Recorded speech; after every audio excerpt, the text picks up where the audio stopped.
Welcome to Bajirao Reddy institute. योजना विश्लेषण के फरवरी माह के अंक में, जिसमें हम भारत में ऊर्जा क्षेत्र के बारे में चर्चा कर रहे हैं, उसके आखिरी और चौथे भाग के रूप में हम दो प्रमुख मुद्दों पर चर्चा करेंगे, जिसमें से एक है उच्च कार्बन ऊर्जा स्रोत के विकल्प के रूप में जैव ईंधन या बायोफ्यूल के बारे में हम इसमें बताएंगे, देखेंगे, चर्चा करेंगे उसके विभिन्न पहलुओं के बारे में। दूसरा जो है इसमें मुद्दा है प्रदर्शन, उपलब्धि एंड व्यापार, परफॉर्म्स, अचीव एंड ट्रेड पहल। यह योजना कहीं जो है भारत सरकार के ऊर्जा दक्षता ब्यूरो द्वारा जो है ऐसे उद्योग जो थोड़ा ऊर्जा ज़्यादा खपत करते हैं उनके लिए ऊर्जा दक्षता के लिए ये योजना लाई गई है। तो इसको भी हम डिटेल में समझने की कोशिश करेंगे, थोड़ा टेक्निकल है फिर भी हम समझने की कोशिश करेंगे। ठीक है, चलिए पहले देखते हैं उच्च कार्बन ऊर्जा स्रोत के विकल्प के रूप में जैव ईंधन, बायोफ्यूल, जिसे अल्टरनेटिव फ्यूल बोला जाता है, जीवाश्म ईंधनों के रूप में। जैव ईंधन क्या होता है? जैव ईंधन वो होता है जो जैविक कारकों से ऊर्जा मिलती है, जैसे पशुओं के उत्पाद हो, यानी गोबर आदि से हो, मलमूत्र आदि से हो, या जो पौधे होते हैं उनसे जो हम ईंधन तैयार करते हैं उसे बायोफ्यूल या बायो ईंधन कहा जाता है। देखा जाए तो भारत या दुनिया भी देखो, भारत भी देखो, ऊर्जा के क्षेत्र में उसकी अर्थव्यवस्था जब बढ़ती है जैसे, तो ऊर्जा की डिमांड बढ़ती जाती है। और भारत का ही देख लिया जाए तो भारत अपने लगभग 80% की ऊर्जा ज़रूरतों के लिए जो है किसी न किसी जैसे वो पेट्रोलियम पदार्थ या जीवाश्म ईंधनों पर निर्भर है। और वैसे ओवरऑल अपने कुल ऊर्जा का ज़रूरत का लगभग 70% विद्युत ऊर्जा का वो कोयले से इस्तेमाल करता है, जो कहीं न कहीं ग्रीन हाउस गैस के उत्सर्जन को बढ़ावा देता है। ऐसे में एक विकल्प के रूप में, एक विकल्प के ईंधन के रूप में जो है जैव ईंधन पहल पर बल देने की बात की गई है। और हम इस लेख में इन जैव ईंधन क्या है, प्रकार क्या है, उसका नवीकरण होता है नहीं होता है, उसके लाभ और उसके हानियों के बारे में देखेंगे। देखिए, ये लेख जो लिखा गया है वो थोड़ा सा बड़ा बिल्कुल ऐसे टाइप का था जो बहुत कॉन्क्रीट नहीं था, इसलिए इसमें कुछ अलग से चीज़ें हमने जोड़ी गई है। जो उसमें काम भर की चीज़ें हैं वो ले लिए हैं, फिर भी मैं अलग से चीज़ें जोड़ा हूँ ताकि जैव ईंधन को आपको बेहतर तरीके से समझाया जा सके। ठीक है, तो आइए पहले देखते हैं। परिचय के रूप में देखा जाए तो भारत में ऊर्जा की बढ़ती मांग के साथ साथ जीवाश्म ईंधन या फॉसिल फ्यूल अब व्यवहार नहीं रहे हैं।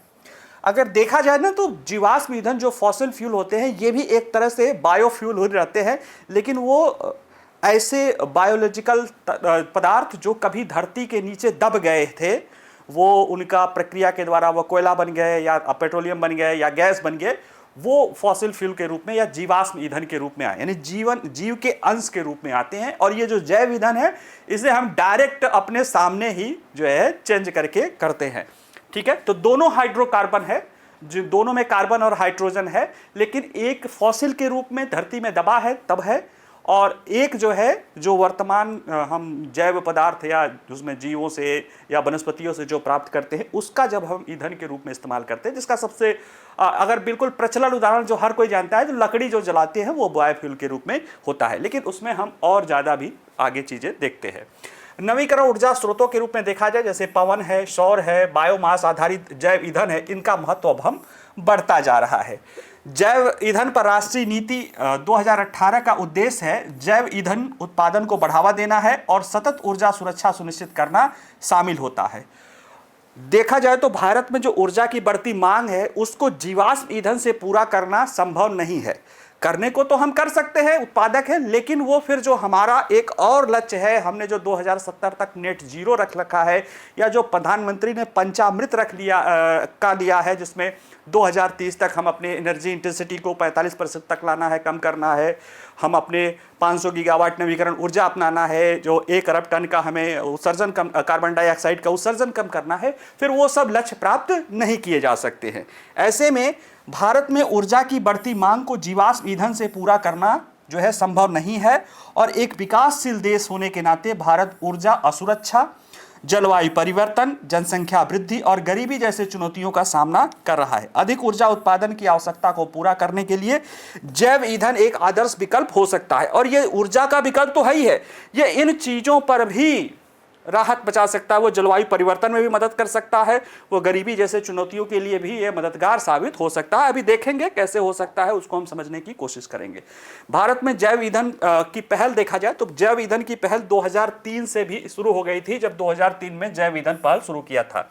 इसमें बायो इथेनॉल बनाने की बात की जा रही थी, जिसे गन्ना और बना के द्वारा किया जाता था, और बायोडीजल की बात की जाती थी, जो गैर खाद्य तेल और कच्चे माल के रूप में चुना जाता था।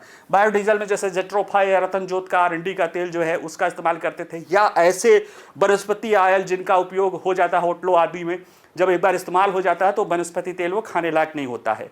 हम तो घरों में खा लेते हैं कई बार, हालांकि वो जहरीला हो जाता है, फिर उसको फेंक दिया जाता था जो बड़े होटलों में है या रेस्टोरेंट में है या जो ऐसी कंपनियां हैं, तो वहाँ पे उसका वो फेंका जाता था। तो इन सब चीज़ों को हम बायोडीजल के रूप में उपयोग करते हैं, लेकिन भूमि की उपलब्धता, उच्च लागत और बाजार मूल्य जैसी बाधाओं ने इसके कार्यान्वयन को चुनौतीपूर्ण बना दिया है। फिर भी भारत का पेट्रोलियम एवं प्राकृतिक गैस मंत्रालय जीवाश्म ईंधन पर आयात निर्भरता कम करने पर जोर दे रहा है। ऐसे में पर्यावरण प्रदूषण, ऊर्जा सुरक्षा की चिंताओं में जैव ईंधन को फिर से बढ़ावा दिया जा रहा है। अब जैव ईंधन के रूप में हमारे पास जैसे पहला फर्स्ट जनरेशन और सेकंड जनरेशन जो जैव ईंधन है, फर्स्ट जनरेशन में हमने यही गन्ने पे इथेनॉल और बायोडीजल रपा किया, जो कि एक्टिव खेती वाली चीज़ों पर दबाव बनाते हैं, खेती के साथ वो प्रतिस्पर्धा करते हैं। लेकिन एक सेकंड जनरेशन है जो हम कृषि के उप उत्पाद, यानी जो ऐसी चीज़ें जैसे कृषि का बायोमास है, गन्ने की खोई है, या जो कह सकते हो कि अभी पराली किसान जलाते हैं, इतना समस्या होता है, और भी इस तरह से स्ट्रा है, गोबर है, इन सब चीज़ों के उपयोग के जरिए भी हम या नगर पालिकाओं का जो सीवेज है, जिसमें जो जैव कचरा है, इन सब का उपयोग करके भी हम इससे इस्तेमाल कर सकते हैं। और इससे एक तो अपशिष्ट कम होगा, पशुओं के गोबर ऐसे जैसे जो उससे मीथेन आदि बनता है वो कम हो सकता है, और तेल आयात भी घटेगा, विदेशी मुद्रा की भी इससे बचत होगी, किसानों की आय भी बढ़ेगी और पर्यावरणीय समस्याओं का भी समाधान हो सकता है। यानी अगर हम सेकेंड जनरेशन बायोफ्यूल की तरफ बढ़े तो इन सारी समस्याओं का हल हो सकता है। इसी दृष्टि को देखते हुए जब भारत ने 2023 में G20 का सम्मेलन हमारे यहाँ पे अध्यक्षता में हो रहा था, तब भारत ने ग्लोबल अलायंस फॉर बायोफ्यूल का भी उसमें सम्मेलन हुआ था, और भारत उसका एक महत्वपूर्ण भूमिका है, और उसमें इसी सेकेंड जनरेशन की चीज़ों पर काम चल रहा है। बाकी इथेनॉल में भी हो रहा है, पेट्रोल में इथेनॉल मिक्सिंग जो है E20 का लक्ष्य है, जिसे हम अच्छे से प्राप्त कर रहे हैं। तो अब समझें कि जैव ईंधन क्या होता है।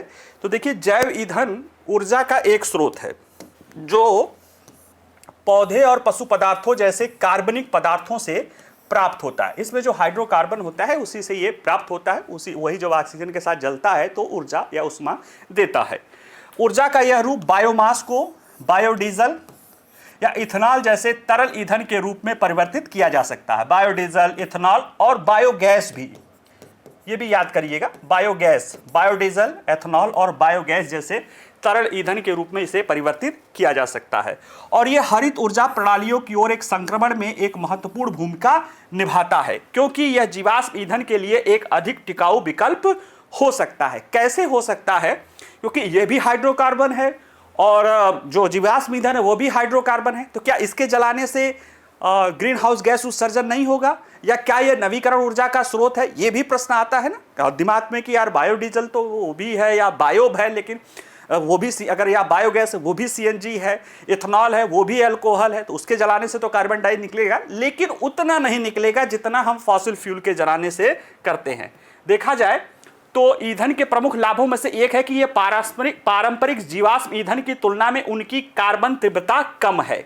जैसे अगर हम डीजल या बायोफ्यूल को अगर हम जलाते हैं तो ये 230 ग्राम कार्बन इक्विवेलेंट पर किलोवाट आवर जो है ये देता है, यानी एक यूनिट की ऊर्जा निकालने में ये 230 ग्राम कार्बन डाइऑक्साइड इक्विवेलेंट का ये उत्सर्जन होता है बायोडीजल से या बायोफ्यूल से।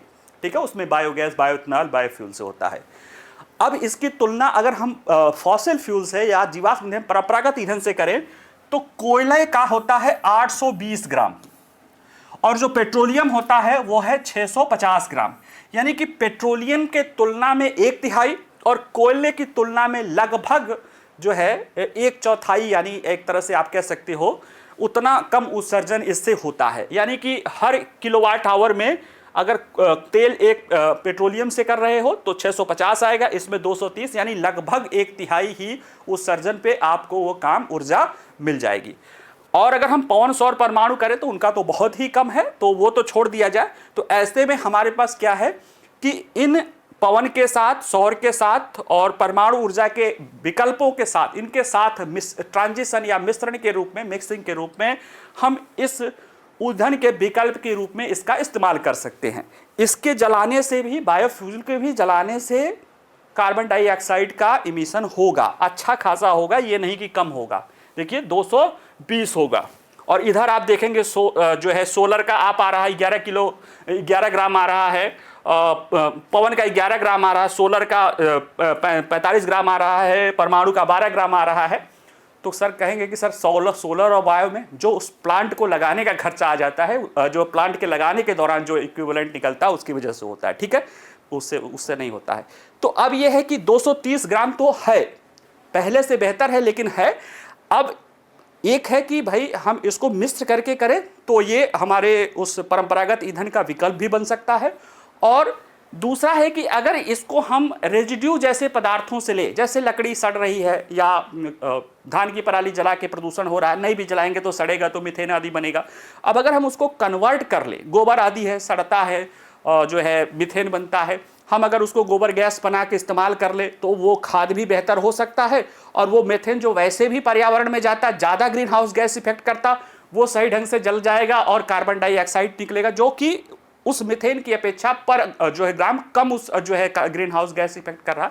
तो इस तरह की चीज़ों का इस्तेमाल करके हम जैव ईंधन को एक स्वच्छ या कह सकते हो वैकल्पिक ईंधन विकल्प के रूप में ले सकते हैं। प्रकारों के रूप में देखा जाए तो देखिए लकड़ी एक प्रमुख प्रकार है जिसका हमारा आपका सबसे वास्ता होता है। यह बायोमास और बायोफ्यूल दोनों है जिसका उपयोग अन्य वैकल्पिक ईंधन के उत्पादन में भी किया जा सकता है, यानी इसे जला के भी आप इस ईंधन ले सकते हैं और बायोमास मैंने इसे बायोफ्यूल बना के भी ले सकते हैं। इथेनॉल है, यह एक तरह का तरल ईंधन है जो पौधे और पशु बायोमास से किण्वित करके बनाया जाता है। जैसे सेलुलोज और चीनी जैसे फीड स्टॉक उच्च कार्बन तत्वों को प्राप्त करके ये अल्कोहल है। और ये एथेनॉल ज़्यादातर स्वच्छ होते हैं और इसके कार्बन उत्सर्जन को कम करने के लिए एक आकर्षक विकल्प हो सकता है जो चीनी के उससे हम बनाते हैं।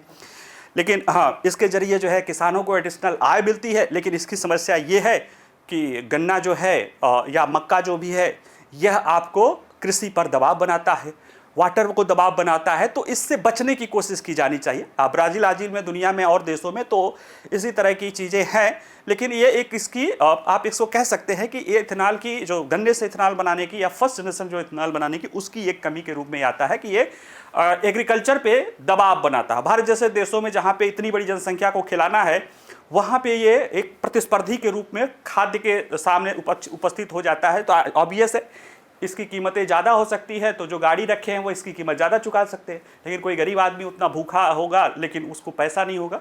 तो ये कुछ समस्या है। चलो भारत में तो है, लेकिन कई सारे अफ्रीकन देशों में चुनौती हो जा रही है जब आप गन्ने के आधार पर इथेनॉल आदि बनाते हैं। ठीक है, कमियों में अभी इसको देख लेंगे। बायोडीजल है, यह एक तरह से तरल ईंधन है जो मुख्य रूप से पशु वसा या वनस्पति तेल शामिल होती है। इसमें ऊर्जा स्रोत में परिवहन के बेहतर ऊर्जा उत्पादन की अनुमति देता है। एनिमल फैट जो जहाँ पे पशुओं को बहुत रूप से भोजन में इस्तेमाल किया जाता है, उनके पशु मांस का, वहाँ पे एनिमल फैट होता है, उसका इस्तेमाल कर लिया जाता है। और जेट्रोफा है, रतन जोत है, उससे बायोडीजल बना लिया जाता है। बहुत सारे जैसे वनस्पति तेलों का हम उपयोग करते हैं, तो वनस्पति तेलों को हम यूँ ही फेंक देते हैं। मतलब हम तो, हमारे घर वाले तो, हमारे घर मतलब आम लोगों द्वारा तो बार बार उसका इस्तेमाल कर दिया जाता है, लेकिन एक उसकी गुण है कि एक बार जब तेल गर्म हो जाए, उसमें काफ़ी अच्छा हीट हो जाए, तो इसके बाद उसका दोबारा उसको इस्तेमाल नहीं करना चाहिए। तो जो संस्थाएं, जो होटल्स आदि उस मानक को मानते हैं, फिर वो क्या करते हैं, बड़े पैमाने पर उसको नालियों में बहा देते हैं, जो कि एक और प्रदूषण का कारण बनता है। उनके इस्तेमाल से आप डीजल के साथ मिलाकर बायोडीजल के रूप में उसका उपयोग कर सकते हैं। बायोगैस, ये जो मिथेन होता है वही होता है, उसमें कुछ और कण भी मिले होते हैं, जैसे सीएनजी कंप्रेस्ड नेचुरल गैस जिसे बोलते हैं, प्राकृतिक गैस, उसी तरह का बायोगैस भी होता है। और ये जो है मिथेन जो है, हम इसको करते हैं ऐसे नॉर्मली मिथेन निकलेगा तो वो वातावरण में चला जाएगा और वो ज़्यादा ग्रीन हाउस गैस उत्सर्जन करेगा। लेकिन अगर हम इसे मिथेन को जला देते हैं तो कार्बन डाइऑक्साइड निकल जाता है, पानी निकल जाता है और भाप के रूप में, तो वो थोड़ा सा कम ग्रीन हाउस गैस का उसका प्रभाव रहता है और हमें ऊर्जा भी मिल जाती है। तो ये इसके लिए भी ये भी एक विकल्प के रूप में है। अब प्रश्न है क्या जैव ईंधन नवीकरणीय है? तो एक शब्द में कह सकते हैं नवीकरणीय क्या होता है? नवीकरणीय ये होता है कि जिनके स्रोत तैयार किए जा सकते हैं। अब बायो ईंधन के क्या स्रोत है? बायो ईंधन के स्रोत है लाइफ स्टॉक, यानी जो पौधे या जीव जंतुओं के बाई प्रोडक्ट है या पौधे हैं, और ये इनसे वो फिर से तैयार किए जा सकते हैं। तो इस तरह से इन सेंस में ये जो है चूंकि अपशिष्ट से होते हैं, फिर से तैयार किए जा सकते हैं, ये बायो प्रोडक्ट के रूप में होते हैं। वर्तमान समय में जब कार्बन डाइऑक्साइड का संकेंद्रण वातावरण में बहुत ज़्यादा है, तो एक कार्बन फार्मिंग, कार्बनिक खेती नहीं, एक कार्बन फार्मिंग बोला जाता है, कार्बन खेती। उसमें पेड़ पौधे ऐसे लगा दिए जाते हैं, जो है उसमें जो पेड़ पौधे होते हैं वो हाइड्रोकार्बन को अपने पास एब्जॉर्ब कर लेते हैं, कार्बन डाइऑक्साइड को हाइड्रोकार्बन के रूप में कर लेते हैं, बाकी बायोफ्यूल के रूप में इस्तेमाल किया जा सकता है, उनका और भी इस्तेमाल किया जा सकता है, जिससे क्या होगा कि वातावरण से कार्बन डाइऑक्साइड का अवशोषण भी हो जाता है और हमें बायोफ्यूल के रूप में एक जो है एक मटेरियल मिल जाता है, बायोमास मिल जाता है, जिनका इस्तेमाल हम बायोफ्यूल या अन्य उपयोग में हम उसको कर सकते हैं। तो ये भी प्रक्रिया जो है इसके लिए होता है। इसलिए ऐसे में ये नवीकरण है। और जो यूज्ड तेल जैसे हैं तो वो तो बिल्कुल पका हुआ खाना या यूज्ड कुकिंग ऑयल, ये सब तो बिल्कुल ही ऐसे स्रोत हैं जिसे आप नवीकरण मान सकते हैं। तो जीवन जो है जैव ईंधन एक नवीकरण स्रोत है। अगला है कि जैव ईंधन के लाभ क्या है? तो पहला तो यही है कि नवीकरण और स्वच्छ ऊर्जा है। अभी हमने दिखाया कि इसको प्रति किलोवाट आवर में अगर हम बायोफ्यूल के जरिए करते हैं तो 220 ग्राम प्रति कार्बन डाइऑक्साइड इक्विवेलेंट आता है, जबकि कोयला में 800 से ज़्यादा आता है, पेट्रोल आदि में जो है 650 से ज़्यादा आता है। तो उनके तुलना में ये नवीकरण भी है, चूँकि इसके स्रोत तैयार हो जाते हैं और स्वच्छ भी है। हाँ ठीक है, पवन सौर और जो है परमाणु जैसा नहीं है, लेकिन हाँ ये है अल्टरनेटिव फ्यूल के रूप में इसका इस्तेमाल किया जा सकता है। ऊर्जा स्वतंत्रता भी लाती है, क्योंकि आप जितना ज़्यादा, जैसे भारत सरकार ने E20 करके पहले 10% जो है पेट्रोलियम में इथेनॉल मिश्रण का था, अब 20% कर रखा है, एक लक्ष्य तय है। और अब जैसे 20% पेट्रोलियम में मिश्रण करेगा तो जितना पेट्रोल हम यूज कर रहे हैं, अगर मिश्रण होने लगेगा, मान लिया 10% मिश्रित हो रहा है, तो उतना 10% तो कम हमें पेट्रोलियम का आयात कम करना पड़ेगा, जिससे ऊर्जा सुरक्षित होती है। तो ये एक अच्छा एक है कि ऊर्जा स्वतंत्रता देती है। आर्थिक लाभ भी देता है कि इसमें अब बहुत सारे बायोगैस प्लांट लग रहे हैं, जो किसानों को एक अतिरिक्त आय भी दे रहे हैं, किसानों को भी अतिरिक्त आय दे रहे हैं, और किसानों से जो बायोमास इकट्ठा करके ला रहे हैं उनको भी रोजगार मिल रहा है। तो ये ग्रामीण क्षेत्रों में ये रोजगार का भी अलग जो है एक पैमाना विकसित कर रहे हैं।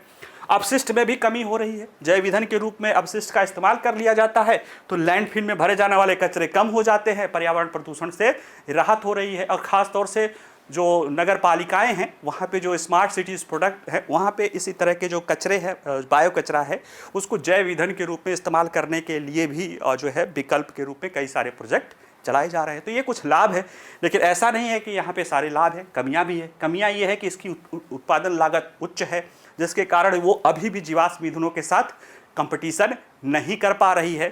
भूमि उपयोग का जो प्रतिस्पर्धा है, खासतौर से भारत जैसे विकासशील देशों में जहाँ भूमि बहुत महंगा है, वहाँ पे या बहुत प्रिसाइज मटेरियल है, खाने के जो है खाद्य सुरक्षा के लिए बहुत महत्वपूर्ण है, वाटर बहुत महत्वपूर्ण है हमारे लिए। वहाँ पे अगर हम भूमि और उसके कृषि उत्पादों का उपयोग, खासतौर से फर्स्ट जनरेशन वाला जैसे जो एथनॉल आदि है, अगर इनका उपयोग हम ऊर्जा के लिए करने लगेंगे तो भले ऊर्जा तो सुरक्षित हो जाए, खाद्य से हम असुरक्षित हो सकते हैं। तो ये एक गंभीर मुद्दा है, खासतौर से चलो भारत की तब भी ठीक है, लेकिन उसका नुकसान जो है गरीब देशों द्वारा, अफ्रीका, सब सहारा अफ्रीका द्वारा देशों द्वारा जो है, वहाँ पे जैसे जब उनके द्वारा मक्के का एथनॉल बनाया जाने लगा विकसित देशों में, यूरोपीय देशों में, अमेरिका आदि में, तो मक्के की कीमत काफ़ी बढ़ गई। अब जहाँ पे मुर्गियों का उत्पादन करते हैं, सूअरों का उत्पादन करते हैं, उनके लिए जो है अनाज उनका महंगा हो गया, पशुओं के लिए चारा महंगा हो गया, और जो बेचारे मक्का आदि खाते थे उनके लिए तो समस्या उत्पन्न हो गई। तो ये चीज़ें हैं कि ये एक इसको भी ध्यान रखने की ज़रूरत पड़ती है। कार्बन में कमी, लेकिन कार्बन उन्मूलन नहीं। बिल्कुल सही बात है, कार्बन कम हो सकता है। अगर वैसे पेट्रोल जलाने से जो है 650 ग्राम आ रहा है तो इससे 230 ग्राम आ रहा है, मान लो चलो 250 ग्राम आ रहा है, 200 ग्राम आ रहा है, 200 ग्राम तो आ रहा है, तो पूरी तरह से कार्बन का उन्मूलन नहीं हो सकता है। ऐसे में इसे आप एक मिश्रण के रूप में प्रयोग कर सकते हैं कि चलो सोलर लगा लिया, सोलर प्लांट लगा लिया, पवन वाला लगा लिया, और न्यूक्लियर लगा लिया, साथ साथ इसमें भी विकल्प के रूप में आप इसको अल्टरनेटिव फ्यूल के रूप में विकल्प के रूप में कर सकते हैं, ताकि जो है आपकी ऊर्जा की निर्भरता कम हो। और ओवरऑल ऐसे देखा जाए तो ओवरऑल जो हम अभी फ्यूल प्रयोग कर रहे हैं उसके अनुसार जो है एक बेहतर विकल्प के रूप में, नवीकरण ऊर्जा के स्रोत के रूप में, अक्षय ऊर्जा के स्रोत के रूप में, ग्रीन ऊर्जा के स्रोत के रूप में हम जैव ईंधन का उपयोग कर सकते हैं। ठीक है, अगला जो हमारा टॉपिक है वो लास्ट टॉपिक है, वो टॉपिक है पैट, परफॉर्मेंस अचीव ट्रेड पहल।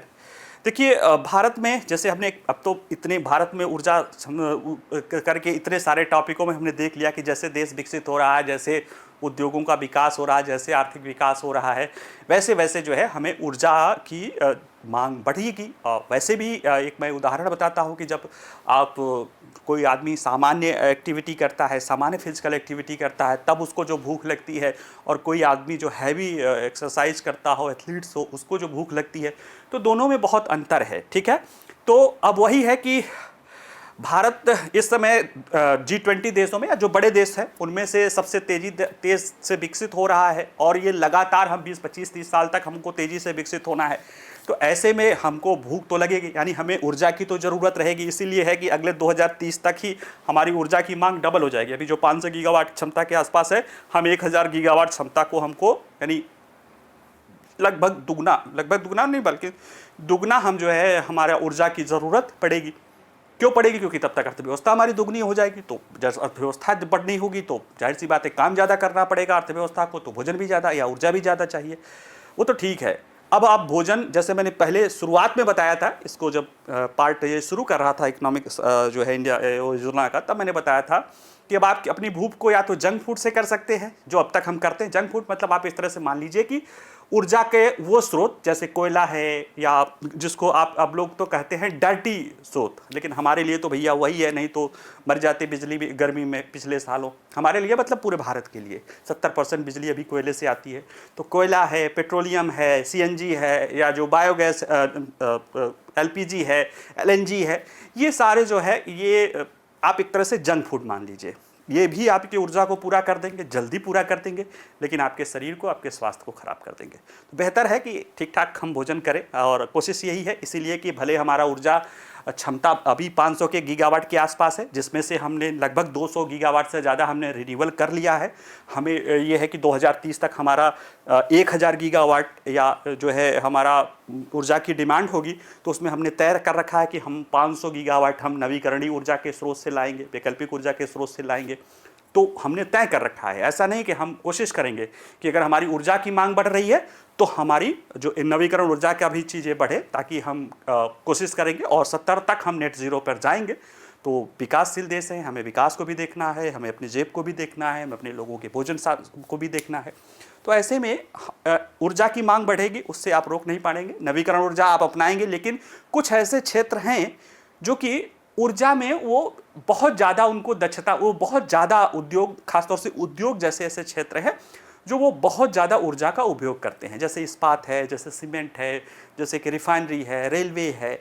ऐसे उद्योग बहुत ज़्यादा ऊर्जा का उपयोग करते हैं। तो उनके लिए है कि इनकी ऊर्जा में बचत कैसे करें। जैसे आप सोचिए, बहुत पहले बिजली के लिए जो है वो पीला वाला बल्ब, अब छोटे में याद आता होगा कि पीला वाला बल्ब जलता था।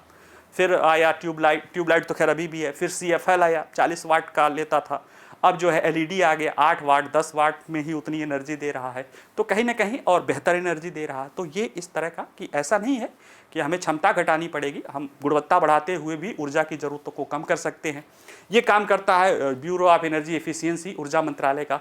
ऊर्जा मंत्रालय का ब्यूरो ऑफ एनर्जी एफिशिएंसी के तहत ही एक ये योजना परफॉर्मेंस अचीव एंड ट्रेड जो चालू है, जो कि ऐसे उद्योग जो कि ऊर्जा का ज़्यादा उपयोग करते हैं उनके लिए उनको चुनता है, उनके लिए लक्ष्य तय करता है कि वो अपने ऊर्जा की ज़रूरतों को कम करने का लक्ष्य मतलब तय करता है, BE तय करता है, और उसको अगर वो प्राप्त कर लेते हैं तो वो उसे फिर बेच सकते हैं या अगले टारगेट के लिए उसे रख सकते हैं। तो इस तरह से उनको ऊर्जा दक्षता उपाय अपनाने के लिए जो है प्रेरित, मार्केट प्रेरित अवधारणा है। क्या? Performance achieve and trade. Perform करो, अचीव करो और ट्रेड करो। किसके क्षेत्र में? ऊर्जा दक्षता के क्षेत्र में। देखते हैं, परिचय के रूप में देखते हैं। तो वही कहानी, भारत एक विकसित भारत है, आत्मनिर्भर भारत कार्यक्रमों के तहत समग्र मानव विकास के लिए महत्वाकांक्षी राष्ट्रीय लक्ष्य निर्धारित करता है, समानता, गरीबी उन्मूलन, निरंतर आर्थिक विकास सुनिश्चित करता है। वैश्विक स्तर पर ऊर्जा आर्थिक विकास का प्रमुख तत्व है जो उद्योग, बिजली उत्पादन, परिवहन, इमारतों जैसे क्षेत्रों में गति देता है।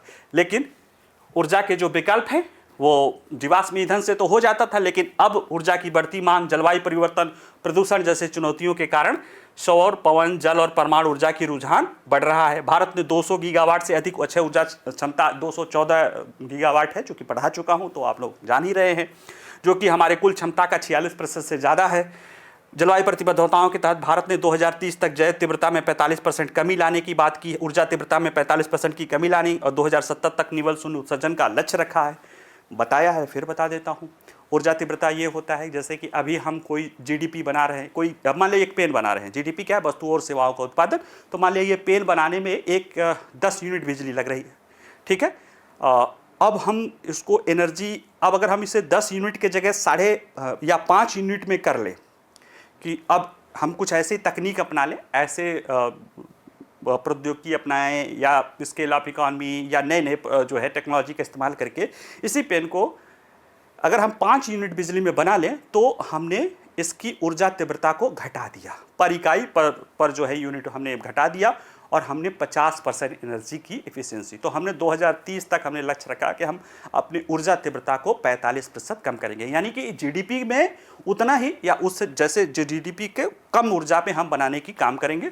और 2070 तक नेट जीरो है, इसका मतलब है कि हम कार्बन डाइऑक्साइड का जितना उत्सर्जन करेंगे उतना कार्बन डाइऑक्साइड को मार्केट जो है वायुमंडल से सोखने के लिए या तो उतने हम वनीकरण कराएंगे या कार्बन स्टोरेज एंड कैप्चरिंग प्रौद्योगिकी चलाएंगे, जिसमें से अभी हमने एक कार्बन फार्मिंग जो बताया था, कार्बनिक खेती नहीं, जैविक खेती नहीं, कार्बन फार्मिंग, उसको कार्बन फार्मिंग कहा ही जाता है, कार्बन खेती कहा जाता है, जिसमें कार्बन डाइऑक्साइड को पकड़ के बायोमास के रूप में, यानी पेड़ पौधे जो मेनली कि आप पर्यावरण के दृष्टि से जो पेड़ पौधे लगाएं फिर उनका उपयोग आदि करें, तो ये सारी चीज़ें इसमें शामिल होती है, ठीक है। भारत में आर्थिक वृद्धि के साथ ऊर्जा दक्षता उपायों की आवश्यकता क्यों है? क्योंकि आर्थिक समृद्धि है, तेजी से दौड़ेंगे तो ऊर्जा मांग बढ़ेगी, जिससे जलवायु परिवर्तन और प्रदूषण की चुनौतियां गहरी होती जाएंगी। अब इसके निपटने के प्रमुख साधन क्या है? नवीकरण ऊर्जा अपनाओ और ऊर्जा दक्षता करो।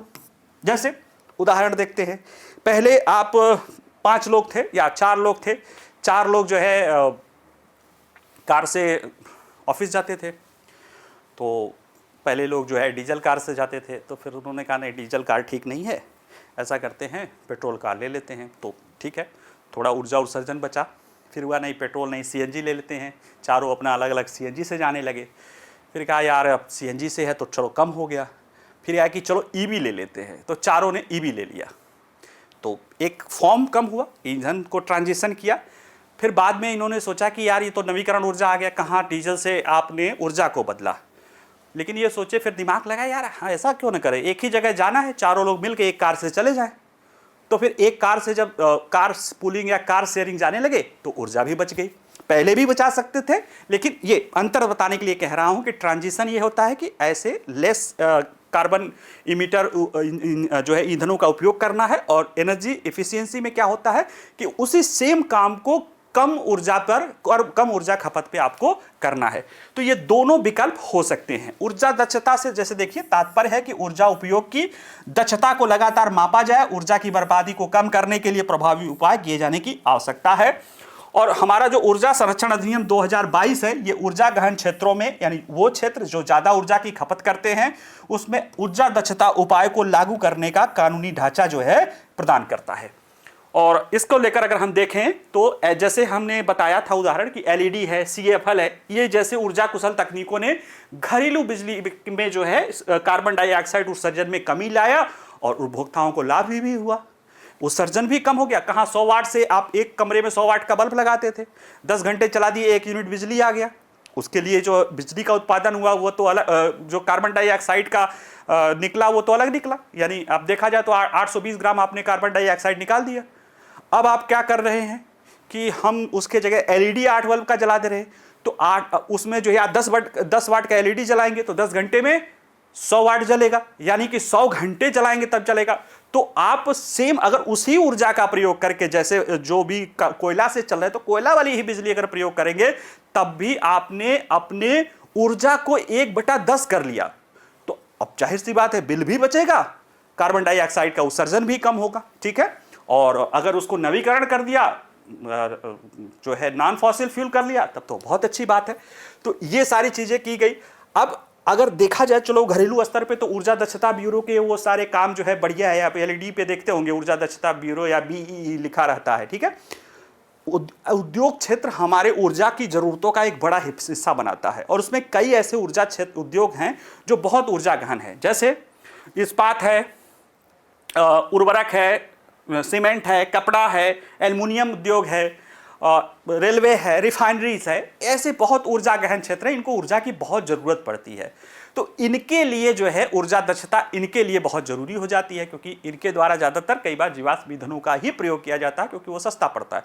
तो विकल्प क्या है कि इनको ऊर्जा रूप से सक्षम, दक्ष बनाया जाए, एनर्जी इफिशियंट बनाया जाए।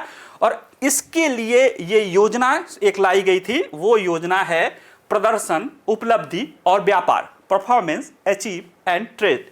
देखिए, प्रधानमंत्री की जलवायु परिवर्तन के लिए राष्ट्रीय कार्य योजना जो 2008 में आया था, इसी के तहत संवर्धित ऊर्जा दक्षता के लिए राष्ट्रीय मिशन और औद्योगिक संबंध क्षेत्रों में ऊर्जा दक्षता में सुधार लाने के लिए प्रदर्शन, उपलब्धि और व्यापार तंत्र को सूचीबद्ध किया गया है। और ये नहीं कि सरकार के पहले से ही चली आ रही, 2008 से ये उसी के तहत ये चल रहा है।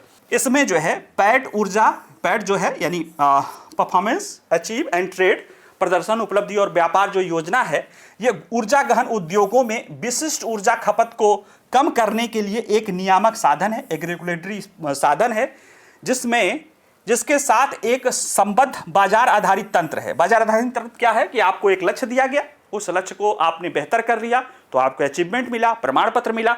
अब उसे आप अगले बार के लिए अपने उसके साथ जोड़ सकते हैं, या तो मार्केट में बेच के, या जो कम होगा वो फिर पैसा करेगा। यानी ये मार्केट ओरिएंटेड आधार है अपने किसी भी उद्योग में ऊर्जा दक्षता को बढ़ाने के लिए। इससे जो अतिरिक्त ऊर्जा के बचत के प्रमाणीकरण माध्यम से लागत प्रभावशीलता को बढ़ाया जाता है, जिसका व्यापार किया जा सकता है। इसके तहत विशिष्ट उच्च ऊर्जा गहन उद्योगों की पहचान कुछ प्रमुख क्षेत्रों के भीतर नामित उपभोक्ता, डेजिग्नेटेड कंज्यूमर के आधार पर तय किया जाता है, फिर उनके लिए सारे लक्ष्य आदि बनाए जाते हैं। प्रक्रिया के रूप में देखा जाए तो ऊर्जा मंत्रालय के अंतर्गत कार्यरत ऊर्जा दक्षता ब्यूरो या ब्यूरो ऑफ एनर्जी एफिशिएंसी द्वारा पैड को डिजाइन और कार्यान्वित किया जाता है। इसमें कंसल्टेंटिंग अप्रोच अपनाया जाता है। औद्योगिक निकाय, मंत्रालय और विभिन्न स्टेक होल्डरों के बीच में कार्यशालाएं आयोजित की जाती हैं। नामित उपभोक्ता का चयन किया जाता है। फिर इसके लिए जो है विशिष्ट ऊर्जा खपत का उनका ऊर्जा लेखा परीक्षा किया जाता है कि स्पेसिफिक किसी एक चीज को डिजाइन करने के लिए कितनी ऊर्जा खपत की आवश्यकता होगी। फिर इसके बाद प्रत्येक डीसी को उसके बेस लाइन एससीएस के आधार पर ऊर्जा कटौती लक्ष्य दिए जाते हैं। मान लिया जैसे तय कर लिया जाए कि इस भाई आपको इसी चीज को कोई बना रहे हो, अब इस बनाने के लिए आपने मान लिया 10 यूनिट खर्च किया, ये इसके लिए स्पेशल जो है एससीएस हो गया, स्पेशल इकोनॉमिक कंजम्पशन हो गया, एनर्जी कंजम्पशन हो गया, ये बेस लाइन हो गया। अब आपसे कहा गया कि आपका लक्ष्य है कि आप इसको 8 यूनिट में बनाइए, तो अब आप बनाएंगे, 2-3 साल का चक्र होता है पैड चक्र, आपने 8 यूनिट में बना दिया, या जो ठीक है तो आपने लक्ष्य प्राप्त कर लिया। अगर आपने 6 यूनिट में बना दिया तो 2 यूनिट का आपको फायदा हो गया। फिर वो अगली बार आप उसको जोड़ सकते हैं, या किसी का गड़बड़ हो गया होगा, कोई नहीं कर पाया होगा, तो वो फिर ढूंढेगा, तो उसको आप बेच के अतिरिक्त पैसा कमा सकते हैं। यानी ये बाजार तंत्र के आधार पे ऊर्जा दक्षता को लाने का ये काम करता है। देखिए, ईएस उपायों के लिए वित्तीय संस्थानों से भी परामर्श किया जाता है ताकि निवेश और धन की उपलब्धता सुनिश्चित कर सके। ये बड़े उद्योग होते हैं, इसमें ऊर्जा दक्षता के लिए बड़े प्रोजेक्ट लगाने होते हैं, तो उसमें पैसे की खपत होती है, तो जो वित्तीय संस्थान है उनको जोड़ा जा सकता है, और उससे जो लाभ मिलता है वो उनसे रिटर्न के रूप में वो उनको हासिल हो जाता है। और इस तरह से पीएटी कार्यक्रम में तकनीकी, वित्तीय और बाजार ढांचा एकीकृत कर उद्योगों में ऊर्जा दक्षता को बढ़ावा देने के लिए कार्य किया जाता है। पैड चक्र ऊर्जा दक्षता में सुधार के लिए एक कदम। एक पैड चक्र होता है, उसको लगभग 3 वर्ष का होता है, जिसमें नामित उपभोक्ताओं के लिए एक इसकी एससीएस जो दिया जाता है, स्पेशल इकोनॉमिक जो है कंजम्पशन, उसका स्पेशल इकोनॉमिक कंजम्पशन उसकी समीक्षा की जाती है। और अगर वो अपने लक्ष्य से अधिक बचत करता है, डीसी मतलब जो माने जैसे डीसी मतलब कोई डेजिग्नेटेड कंज्यूमर है, यानी इस्पात क्षेत्र है, रेलवे है, तो उसके लिए दे दिया जाएगा। अब उसमें उसको जो SEC है, यानी जिसका जितना ऊर्जा उसको कटौती करने का लक्ष्य, अगर उसमें उसने बचत कर लिया तो उसे प्रमाण पत्र दे दिया जाएगा। अब उसका उपयोग वो बाजार में बेच सकता है या अपने अगले पैड चक्र के लिए उसका इस्तेमाल कर सकता है। और इस तरह से वो रिसाइलेंसी देती है और ऊर्जा दक्षता में सुधार के लिए उनको प्रेरित करने का कार्य देती है। और तकनीकी और आर्थिक विविधता के कारण प्रत्येक ऊर्जा प्रधान क्षेत्र में SES कटौती लक्ष्यों को निर्धारित करने वाले जैसे कई कारक होते हैं, जैसे कच्चे माल की गुणवत्ता, उत्पादन प्रक्रिया, प्रौद्योगिकी और उपकरणों की उपलब्धता। तो इसलिए हर जो है DC के लिए या डेजिग्नेटेड जो है कंज्यूमर क्षेत्र के लिए अलग अलग ये SES निर्धारित की जाती है और उसके आधार पर यह तय किया जाता है। इसकी अगर भावी कार्य योजना के रूप में देखा जाए तो पैड का डिजाइन और कार्यान्वयन भारत की औद्योगिक एनर्जी एफिशिएंसी यात्रा के लिए एक सफल शुरुआत रही है। इसे सावधानीपूर्वक और तकनीकी आर्थिक विश्लेषण और प्रतिक्रिया के आधार पर लगातार सुधार और ट्यून किया जाना चाहिए कि इसमें जो है घपला न किया जा सके, कि फर्जी जो है प्रमाण पत्र न लिया जा सके। और साथ ही साथ ये जो है कार्यक्रम जो इसके जरिए विकासवादी कार्यक्रम के लिए महत्वपूर्ण होगा, क्योंकि हम अपने एनर्जी की डिमांड को तो नहीं कम कर हम अपने विकास को तो नहीं रोक सकते हैं। तो हम क्या कर सकते हैं, हम अपने एनर्जी डिमांड को ही कम करने के लिए अपने बगैर उत्पादन को जो है प्रभावी किए। इसको बिल्कुल सिंपल शब्द में आपको समझाऊं कि बाय द वे एक जो है कोई मालिक है, उसके पास 10 ट्रक हैं। अब वो ड्राइवर के लिए एक सब लोग मिलके कोई तय कर दिया जाता है कि हाँ भाई पर्टिकुलर इतना पर किलोमीटर आपको एवरेज लाना है, ठीक है। अब ड्राइवर से कह दिया जाता है कि भाई इससे कम आएगा, इतना एक नॉर्मल निकाल दिया गया है, अब इससे कम लाओगे एवरेज तो तुम्हें अपने जेब से तुम्हें फाइन लगेगा। इससे ज़्यादा लाओगे तो जो तुम्हें बचत होगा उसे तुम बेच सकते हो या उसका तुम हमसे पैसा ले सकते हो, क्योंकि हमारा फ्यूल बचेगा तो हम तुमको पैसा दे देंगे। तो उस तरीके से कंपनियों के लिए यहाँ पे किया जाता है कि वो अपनी ऊर्जा की कटौती की तकनीक करें। और ये देखिए जो इस्पात है, एल्युमिनियम उद्योग है, हम विकासशील देश हैं तो हमको अभी कटौती का लक्ष्य या नेशनल डिटरमाइंड कंट्रीब्यूशन के तहत काफ़ी लाभ मिला हुआ है। लेकिन जो यूरोपीय कंट्रीज़ हैं वो अब देखिए इस साल से वो बॉर्डर एडजस्टमेंट जो है लाने के, कार्बन बॉर्डर जो है एडजस्टमेंट मैकेनिज्म ला रहे हैं, जिसमें वो ग्रीन हाउस गैस के अपने स्टैंडर्ड के आधार पे वो करेंगे। तो ये सब चीज़ें अगर हम इस्तेमाल करें और इसको सही ढंग से आगे लगाएं तो जो हमारा एनर्जी गहन क्षेत्र है, ऊर्जा को ज़्यादा उपयोग करने वाला क्षेत्र है, वो बगैर प्रभावी होने यानी वो दुष्प्रभावित होने यानी उस पर एनर्जी कटौती का दबाव बने या उसके उत्पादन को प्रभावी किए बिना भी हम ऊर्जा दक्षता को कर सकते हैं। देखिए एक बहुत बेसिक चीज़ है कि आप अपने दिमाग में जितना खुदाई करेंगे, अपने दिमाग की जितनी खुदाई करेंगे, यानी जितना इनोवेशन, जितना टेक्नोलॉजिकल डेवलपमेंट पे काम करेंगे, आप उतना बेहतर करते जाएंगे। तो इसलिए इसको और बेहतर तरीके से इसको आगे बढ़ाने और ये देखना है कि इसका दुरुपयोग ना हो, ये सिर्फ प्रमाण पत्र न बेचे जाएं, इस पर ध्यान देने की आवश्यकता है पैड के तहत, परफॉर्मेंस, अचीव एंड ट्रेड। ठीक है, चलिए योजना का फरवरी माह का अंक में इतना ही। बाकी नेक्स्ट माह का जो अंक रहेगा बजट पे है तो उसको फिर हम बजट में अगले महीने मार्च में पढ़ाएंगे। ठीक है, बाकी चलिए नमस्कार, धन्यवाद। कोई भी प्रश्न हो तो आप कमेंट बॉक्स में पूछ सकते हैं। बाकी पढ़ते रहिए, मुस्कुराते रहिए और नमस्कार, धन्यवाद।